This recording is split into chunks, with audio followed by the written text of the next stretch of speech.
My fellow Americans, I want to speak to you tonight about the troubling events of the past week. As I have said, the incursion of the U.S. Capitol struck at the very heart of our republic. It angered and appalled millions of Americans across the political spectrum. I want to be very clear. I unequivocally condemn the violence that we saw last week.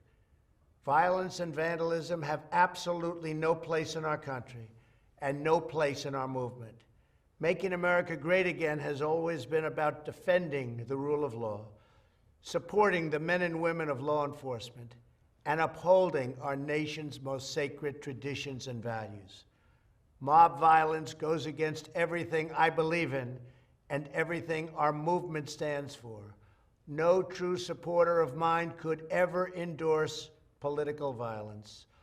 No true supporter of mine could ever disrespect law enforcement or our great American flag. No true supporter of mine could ever threaten or harass their fellow Americans. If you do any of these things, you are not supporting our movement, you are attacking it, and you are attacking our country. We cannot tolerate it. Tragically, over the course of the past year, made so difficult because of COVID-19, we have seen political violence spiral out of control.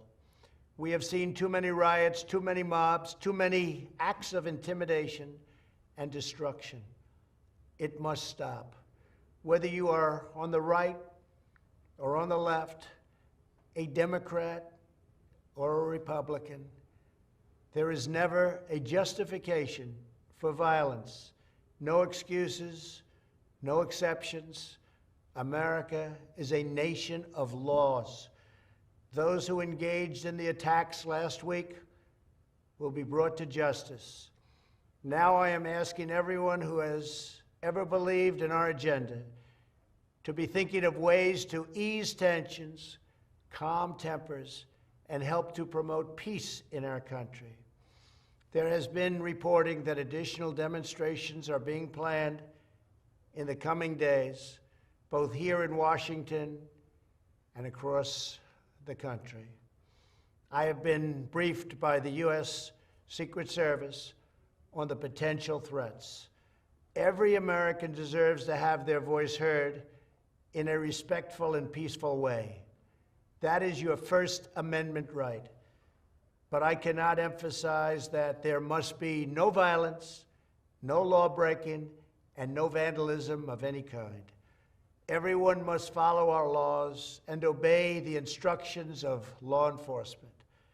I have directed federal agencies to use all necessary resources to maintain order.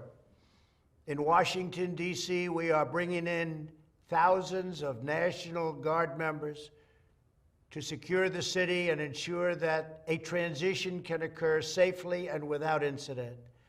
Like all of you, I was shocked and deeply saddened by the calamity at the Capitol last week.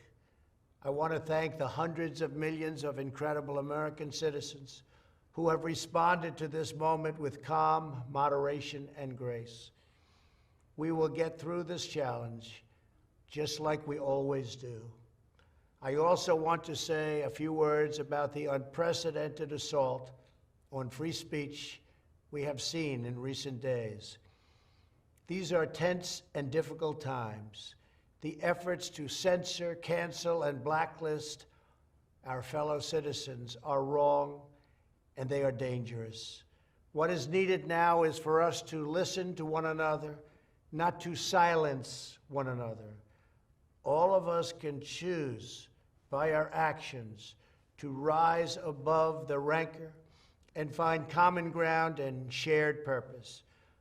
We must focus on advancing the interests of the whole nation, delivering the miracle vaccines, defeating the pandemic, rebuilding the economy, protecting our national security, and upholding the rule of law. Today, I am calling on all Americans to overcome the passions of the moment and join together as one American people. Let us choose to move forward united for the good of our families, our communities, and our country. Thank you, God bless you, and God bless America.